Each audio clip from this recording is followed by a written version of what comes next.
Hello dear learners, एक बार फिर से स्वागत है आपका द व्हाइट बोर्ड चैनल में। आज की वीडियो में हम इस क्वेश्चन को सॉल्व करने वाले हैं। 120 नंबर का क्वेश्चन। इससे पहले बहुत सारे क्वेश्चन के सॉल्यूशन आ चुके हैं। बीपीएससी टीआरई में जितने भी क्वेश्चन आए ना मैथ के, लगभग सबके करवा दिए हैं सॉल्यूशन यार, तो देख लेना, चेकआउट कर लेना। बाकी अभी क्वेश्चन पे फोकस करते हैं। क्वेश्चन नंबर 120 आपको दिखाई देगा।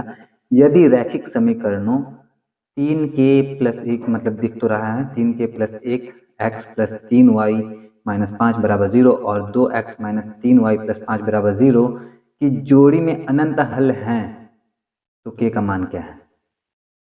अगर इसकी जोड़ी में इन दोनों समीकरणों में की जो है उसके अनंत अगर हल हैं तो k का मान क्या है, ये हमसे पूछा जा रहा है। तो सबसे पहले इस क्वेश्चन को समझाने से पहले मैं थोड़ा सा टाइम जरूर लगेगा, लेकिन आपको समझ में डेफिनेटली अच्छे से आ जाएगा। तो ट्रस्ट करके थोड़ा समझो कि रैखिक समीकरण किस रूप में होता है, पहले ये समझो।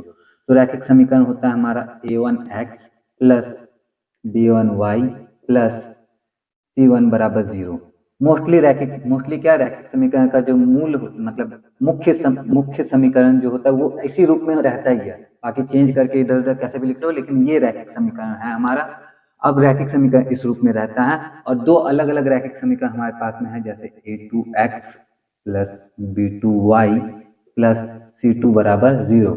तो ये दो अलग अलग रैखिक समीकरण हैं और इन दोनों समीकरणों के हल कैसे होंगे, कैसे नहीं होंगे, एक हल होंगे, एक से अनेक हल होंगे, या फिर कोई हल नहीं होगा, वो किस पे निर्भर करेगा। तो एक छोटा सा फॉर्मूला मैं बताना चाहूंगा आपको। जब कभी आपको a1/a2 बराबर नहीं कर लेते हैं, पहले a1/a2 और दूसरा है b1/b2। तो जब आपको किसी रैखिक समीकरण में a1/a2 बराबर नहीं मिले b1/b2 के, इसका मतलब ये दोनों जो हैं कौन से रेखा के समीकरण है? प्रतिच्छेदी रेखा के समीकरण है। प्रतिच्छेदी रेखा के समीकरण। तो जब प्रतिच्छेदी रेखा के समीकरण होंगे तो प्रतिच्छेदी रेखा के समीकरण होने के कारण इसका जो है अद्वितीय हल होगा, मतलब एक हल होगा ही होगा और एक ही हल होगा, मात्र एक हल, अद्वितीय हल उसको बोलते हैं, अद्वितीय हल। ठीक है। दूसरा केस आता है हमारे पास में, जब a1/a2 बराबर हो जाए b1/b2 के और ये भी बराबर हो जाए हमारा c1/c2 के, तो ऐसे केस में जो रेखाएं होती हैं वो समपाती रेखाएं हो जाती हैं। समपाती रेखाएं। अब ये समपाती रेखाएं जो होती हैं ना, इनके अपरिमित रूप से अनेक हल होते हैं। अपरिमित रूप से अनेक हल।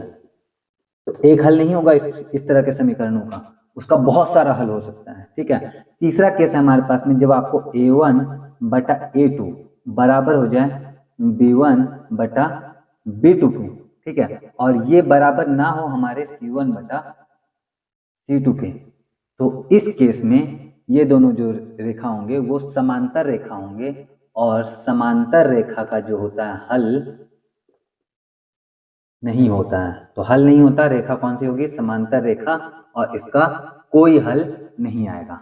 इतना समझ में आया? अगर इससे थोड़ा सा भी डाउट रह गया हो तो और अच्छे से क्लियर मैं कर ही देता हूँ। थोड़ा सा बस देखते रहो, आपको क्लियर डेफिनेटली होगा। जैसे मान लो मैं एक रैखिक समीकरण लिखता हूँ। क्या रैखिक समीकरण लिख सकते हो? बहुत सिंपल, सबसे सिंपल रैखिक समीकरण x + y बराबर मैंने लिख दिया 5। x + y = 5। ठीक है। और दूसरा रैखिक समीकरण लिख रहा हूँ क्योंकि मुझे प्रतिच्छेदी रेखा को दिखाना है, इसलिए दूसरा रैखिक समीकरण मैं इस रूप में लिख लेता हूँ, ताकि जैसे मान लो 2x +, ठीक है,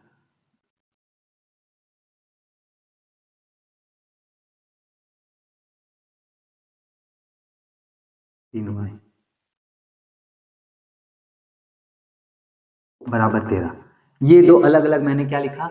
ये दो अलग अलग रैखिक समीकरण हैं। कैसे पता ये रैखिक समीकरण है? आप देखो, a1x + b1y + c1 = 0 के रूप में है। अब यहाँ पे +c तो नहीं दिख रहा होगा आपको, तो मैं इस तरह से कर देता हूँ, -5 = 0 और यहाँ पे कर देता हूँ -13 = 0। तो ये वाला और ये वाला दो अलग अलग समीकरण हमारे पास में, दोनों रैखिक समीकरण है।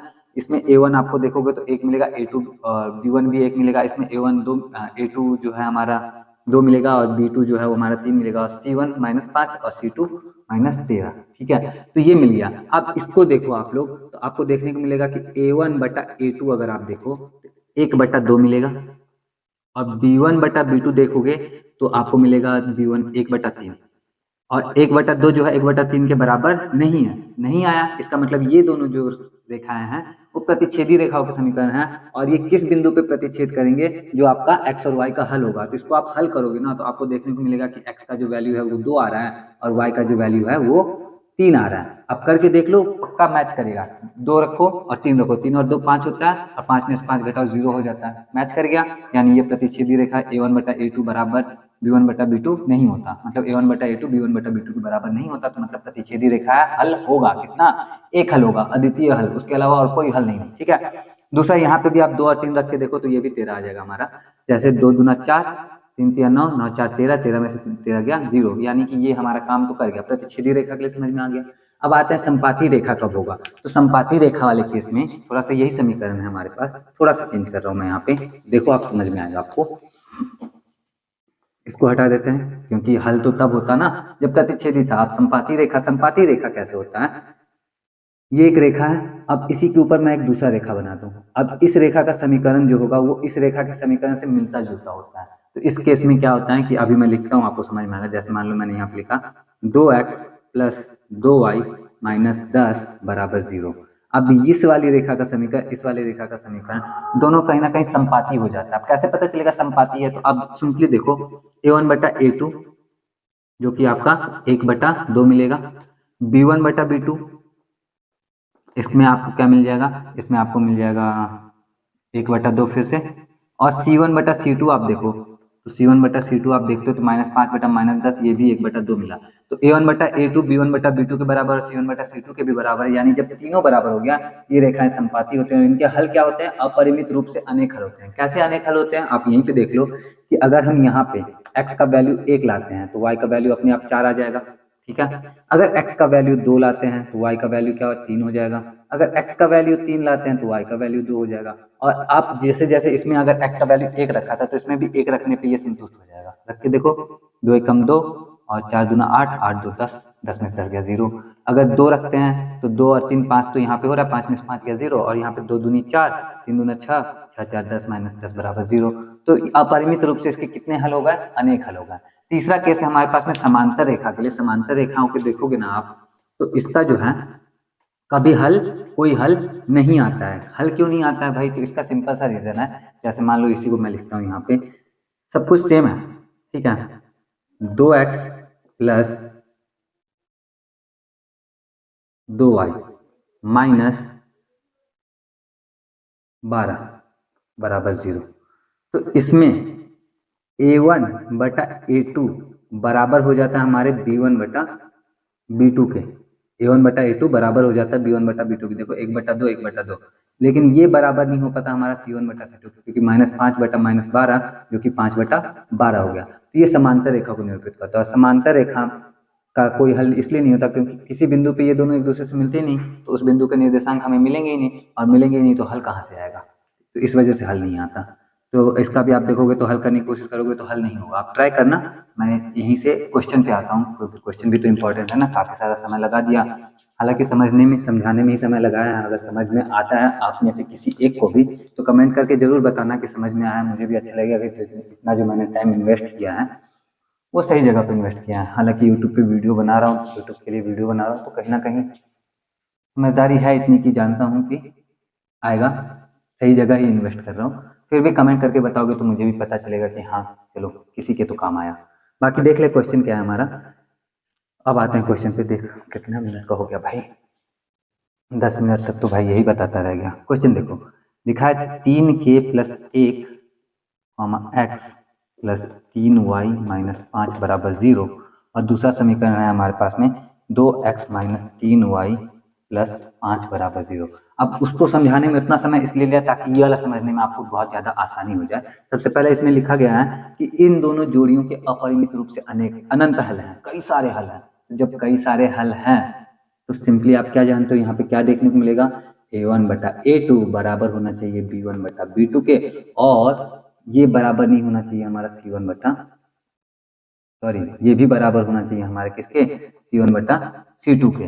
तभी तो क्या होगा, संपाती रेखा होगा। संपाती रेखा होगा तो अपरिमित रूप से अनेक हल होगा। अब पहले हम देख लेते हैं कि b1/b2 पे क्या आ रहा है हमें। तो B1/B2 पे हमें मिल रहा है 3/-3 और C1/C2 पे क्या मिल रहा है -5/5। तो काटते हैं जब हम इसको तो -1 इधर भी आता है और -1 इधर भी आता है, यानी ये वाला पार्ट तो बराबर आ गया हमारा। और अपरिमित रूप से अनेक हल है तो ये दोनों तो बराबर होना ही चाहिए। तो हम इन दोनों को बराबर लेते हैं और लेके हल करने की कोशिश करते हैं कि k का मान क्या आता है। चलो देखो आप लोग, इसको हटा देते हैं क्योंकि इसकी जरूरत है नहीं, -1 ही आना है, पता ही है। तो A1/A2, A1 किसको कहते हैं जो x का गुणांक रहता है, तो ये हो गया हमारा 3k+1/A2 यानी कि इधर वाला x का गुणांक बटा 2 और बराबर में B1/B2 हमारा -1 आ चुका है, लेकिन फिर भी 3/-3 ही लिखते हैं, हल कर रहे हैं ना तो उसके लिए। अब आगे देखो क्रॉस मल्टीप्लाई कर लेते हैं, ऐसे 3 से 3 काट भी सकता हूँ, काट ही दूँ क्या, नहीं काटूंगा, चलो क्रॉस मल्टीप्लाई कर देते हैं। 3 का गुना -3 का गुना इसमें करेंगे तो हो जाएगा -3 तिया -9 के -3 का गुना 1 में करेंगे तो -3 बराबर 3 दूना 6। ठीक है, अब ये 3 माइनस में है, उधर जाकर प्लस में हो जाएगा तो -9 के बराबर हो जाएगा 9, के का वैल्यू आ जाएगा 9/-9 जो कि हो जाएगा कट के -1। इसका मतलब के का जो वैल्यू है वो -1 है। अब के का वैल्यू -1 है ऑप्शन सी में, तो ऑप्शन सी पे हम करेंगे टिक और यही हमारा करेक्ट आंसर है। अब मैं यहाँ से उम्मीद करता हूँ कि आपको ये क्वेश्चन बहुत अच्छे से समझ में आया होगा। मुझे तो कॉन्फिडेंट आ रहा है कि हाँ भाई बहुत अच्छे से समझ में आया। बाकी अगर आया है, अच्छा लगा है वीडियो, तो वीडियो को लाइक कर देना। ये वीडियो आपके लिए हेल्पफुल रही है या नहीं रही है वो आप कमेंट करके बता सकते हो। आज की वीडियो के लिए इतना ही, मैं मिलता हूँ आपसे नेक्स्ट वीडियो में और भी क्वेश्चन के सॉल्यूशन के साथ। Till then, take care of yourself because nobody will do it for you. Jai Hind.